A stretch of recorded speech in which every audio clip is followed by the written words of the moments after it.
Neo అందిస్తోంది MBBS plus PG degree abroad options with లో cost fees. Pranavananda Das గారు నమస్తే అండి.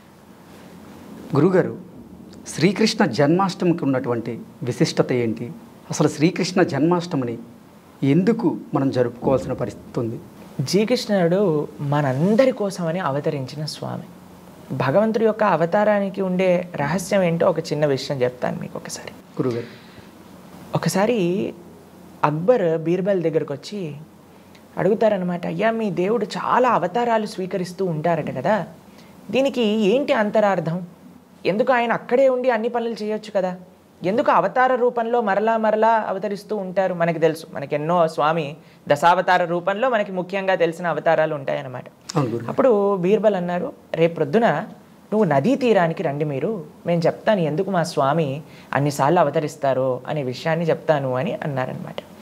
సరే అని నెక్స్ట్ డే ప్రొద్దున నదీ మధ్యలో ఒక పెద్ద పడవలో అక్బర్ యొక్క సంతానం, ఆయన యొక్క రాజులు, భటులు, మంత్రులు అందరూ కూడా ఉన్నారు అందులో. బీర్బల్, అక్బర్ కూడా ఉన్నారు. సరే అని ఆ బోట్ నది మధ్యలోకి వెళ్ళింది. అంత లోపల బీర్బల్ ఏం చేశారు, అక్బర్ యొక్క పిల్లవాడిని తీసి నదిలో పడేశారనమాట.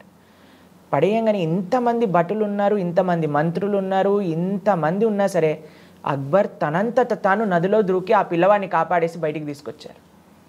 తీసుకొచ్చేసరికి బీర్బల్ని అడుగుతారు, ఏం చేసావు నువ్వు, పిల్లవాడిని ఎందుకు పడేశావు అని అంటే, అయ్యా నీకు ఒక విషయం అడుగుతాను, ఇంతమంది సేవకులు ఉన్నా సరే మీరే ఎందుకు దుంకారు నీళ్ళల్లోకి అంటే, నా పిల్లవాడు నేను కాపాడుకుంటా, నేను ఎవరిపైనా కూడా ఫేత్ పెట్టలేని ఈ విషయంలో అని అన్నారు.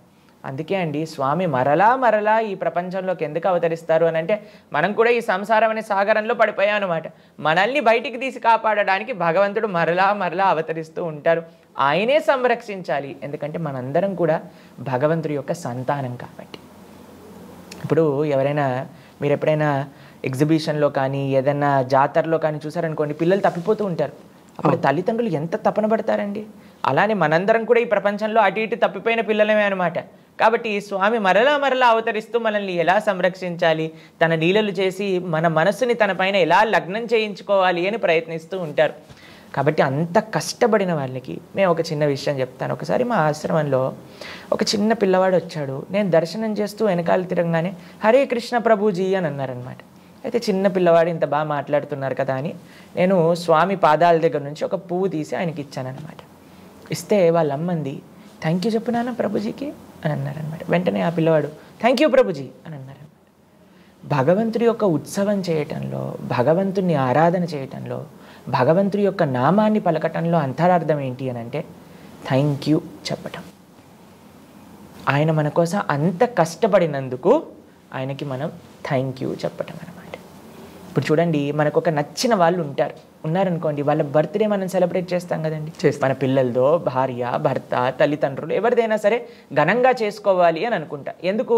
వాళ్ళు చేసిన ఉపకారం, వాళ్ళపైన మనకుండే ప్రేమ.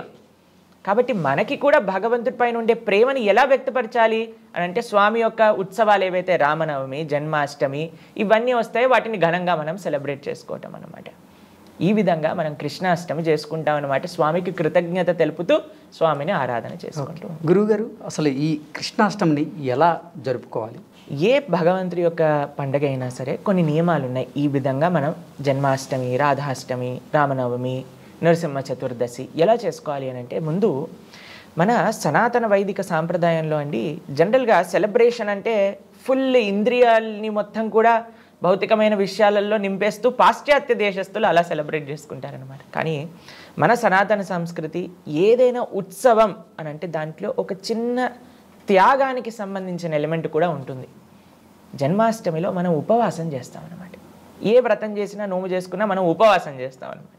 ఉపవాసం చేస్తూ తర్వాత అన్నిటికంటే ముఖ్యమైనది ఏంటి జన్మాష్టమిలో చేయాల్సింది అంటే భగవంతుడి యొక్క ఆరాధన.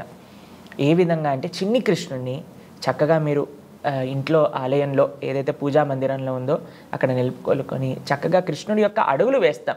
తెలుగు వాళ్ళందరికీ ఆ ఆచారం ఉంటుంది. భగవంతుడి యొక్క అడుగులు వేసి ఎన్ని వీలైనంత నైవేద్యాలు మనం సమర్పణ చేయాలి ఆ రోజు భగవంతుడికి అనమాట. ముఖ్యంగా వెన్న, దాంతోపాటు పాలతో చేసినవన్నీ కూడా కృష్ణుడికి చాలా ఇష్టం అనమాట. అవన్నీ కూడా వెన్న, నెయ్యి, పెరుగు, పాలు, ఈ పదార్థాలన్నింటినీ కూడా భగవంతుడికి తులసి, ప్రతి ఒక్క ద్రవ్యం పైన తులసి నుంచి భగవంతుడికి నివేదన చేయటం, అలానే అభిషేకం చేయటం, అర్చన చేసుకోవటం, ఈ విధంగా మనం జన్మాష్టమి చేసుకోవాలన్నమాట.